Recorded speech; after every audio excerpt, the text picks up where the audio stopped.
नमस्कार दोस्तों, मैं Nitin Chawla capri education and immigration services Ludhiana से।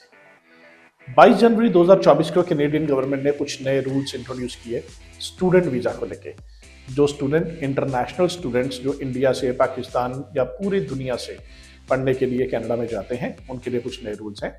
रूल पहला ये रहा कि कैपिंग कर दी गई है 35%, तो मतलब 35% वीजास कम दिए जाएंगे। अब उन्होंने लिमिट कर दी है कैनेडियन गवर्नमेंट ने कि पूरे साल में 3,60,000 लोगों को ही वीजा दिया जाएगा, इससे ज्यादा लोगों को वीजा नहीं दिया जाएगा।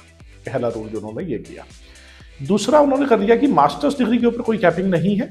तो अगर आप मास्टर्स डिग्री में अप्लाई करते हैं, चाहे आप मई टेक में अप्लाई कर रहे हैं, सितंबर में कर लें, तो कोई फर्क नहीं है कि उसके लिए कोई कैपिंग नहीं है। मेजर रूल उन्होंने ये किया कि सीए क्यू आपको, जैसे हमें क्यूबेक में लेना पड़ता था, एक लेटर लेनी पड़ती थी, रजिस्ट्रेशन लेटर, अब हमें हर स्टेट से परमिशन लेनी पड़ेगी, उससे लेटर लेनी पड़ेगी कि मैं आपकी स्टेट में पढ़ने आना चाहता हूं। तो ऑफर लेटर आने के बाद हमें स्टेट की परमिशन साथ में लेनी पड़ेगी। ये क्यों लेनी पड़ेगी?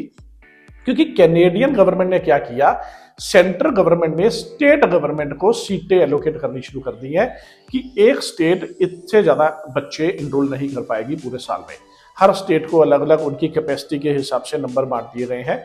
जैसे किसी स्टेट को 90,000 स्टूडेंट, किसी को 70,000 स्टूडेंट, किसी को 30,000, किसी को 50,000। अब स्टेट जो है वो कॉलेजेस को सीटें बांटेगी कि आपके पास इतनी ही सीट्स हैं, आप इतने ही बच्चों को इनरोल कर सकते हो एक पूरे साल में। तो हो क्या रहा था, पहले कॉलेजेस कैंपसेस अपने बढ़ाए जा रहे थे, अनलिमिटेड नंबर्स को एंटर करे जा रहे थे, जिसकी वजह से मेजर प्रॉब्लम आ रही थी अकोमोडेशन को लेकर। तो ये सारा कुछ गवर्नमेंट ने किया अकोमोडेशन और हाउसिंग प्रॉब्लम को देखते हुए। हालांकि कैनेडियन गवर्नमेंट का ये एक्शन थोड़ा सा लेट है, हम समझते हैं, लेकिन देर आए दुरुस्त आए। Canadian government is now actively participating in all these activities, ताकि वो देख सके कि कितने वीजाज आते हैं और कितनी अकोमोडेशन के पास अवेलेबल है। ये सारे नए रूल्स 1 सितंबर 2024 के बाद इंप्लीमेंट होंगे, ये चीज का ध्यान रखिएगा। अब ये जो स्टेट लेटर की, अटेस्टेशन लेटर की मैंने बात करी है, जो हमें स्टेट से लेनी पड़ेगी वीजा अप्लाई करने के लिए, ये लेटर्स 31 मार्च 2024 के बाद आएंगी। तो बच्चों से एडवाइस है कि वो मई इनटेक को फोकस ना करें ज्यादा। अगर वो बैचलर्स डिग्री या डिप्लोमा या पीजी डिप्लोमा के लिए जाना चाहते हैं, वो सितंबर 2024 इनटेक या उसके बाद वाले इनटेक के ऊपर फोकस करें। मई इनटेक के लिए हाउएवर अगर आप मास्टर्स डिग्री के लिए अप्लाई करते हैं तो उस पर कोई कैपिंग नहीं है। आप मास्टर्स डिग्री के लिए किसी भी अच्छी यूनिवर्सिटी में अप्लाई कर सकते हैं। बहुत सारी यूनिवर्सिटीज है, यूनिवर्सिटी कैनाडा, वेस्टर्न यूनिवर्सिटी है, नायग्रा फॉल्स यूनिवर्सिटी है। So there are so many universities those who are doing all these things for all of you guys.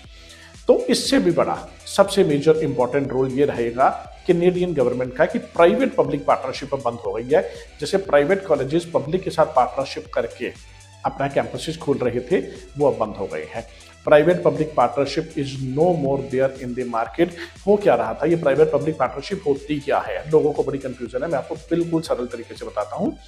होता क्या है कि गवर्नमेंट कॉलेजेस ने अपने प्राइवेट कॉलेजेस के साथ टाई अप करके अपने फ्रेंचाइजी ऑफिसेज या प्राइवेट कैंपसेस खोल दिए थे। फॉर एग्जाम्पल, जैसे लैम्पटन कॉलेज सर्निया में है, उसने मिसिसागा में अपना कैंपस खोल दिया। शेरिडन कॉलेज ने अपना कैंपस खोल दिया। जॉर्जियन कॉलेज ने आईएलएक के साथ टाई अप करके अपना कैंपस खोल दिया। सेंट लॉरेंस कॉलेज ने अल्फा के साथ टाई अप करके अपना कैंपस खोल दिया। तो इन सभी कॉलेजेस ने पिछले कुछ सालों से अपने एक्सटेंशन कैंपसेस खोलने शुरू कर दिए थे, जहां पर पढ़ाई करके बच्चों को पोस्ट स्टडी वर्क परमिट मिलता था। अब नए रूल्स के अकॉर्डिंग बच्चा एक्सटेंशन कैंपस में नहीं पढ़ पाएगा, बच्चे को main campus of the college में ही पढ़ना पड़ेगा। ये सीटों को लिमिट करने के लिए उन्होंने कहा है। अब अगर लैम्पटन का सार्निया कैंपस है तो सार्निया में ही बच्चा पढ़ेगा। कैम्ब्रियन का कैंपस अगर सडबरी में तो सडबरी में बच्चा पढ़ेगा। जॉर्जियन का कैंपस अगर बेरी में है तो बच्चा बेरी में ही पढ़ेगा। वो प्राइवेट पब्लिक पार्टनरशिप में नहीं पढ़ पाएगा। अगर पढ़ेगा प्राइवेट कॉलेज में तो उसको पोस्ट स्टडी वर्क परमिट्स के राइट्स नहीं मिलेंगे। इस तरह से ये कुछ चेंजेस कैनेडियन गवर्नमेंट लेके आई है। तो इसके लिए कंफ्यूज होने की बिल्कुल जरूरत नहीं है। और जिन लोगों को लगता है कि वीजा सक्सेस रेट कम होगा, they are badly mistaken. Visa success rate में इसमें कोई फर्क नहीं पड़ना है, क्योंकि 3,60,000 लोगों को अभी भी कैनेडियन गवर्नमेंट ने वीजा देना है। तो it's a good news, that is a good news. Positive रहिए इस चीज को लेके। और कोई भी जानकारी के लिए आप हमें लुधियाना ऑफिस में आके मिल सकते हैं। स्क्रीन के ऊपर नंबर आ रहा है 9876585858। आप कॉल करके हमसे मिलने के लिए आ रहे हैं। बहुत बहुत धन्यवाद। Thank you very much.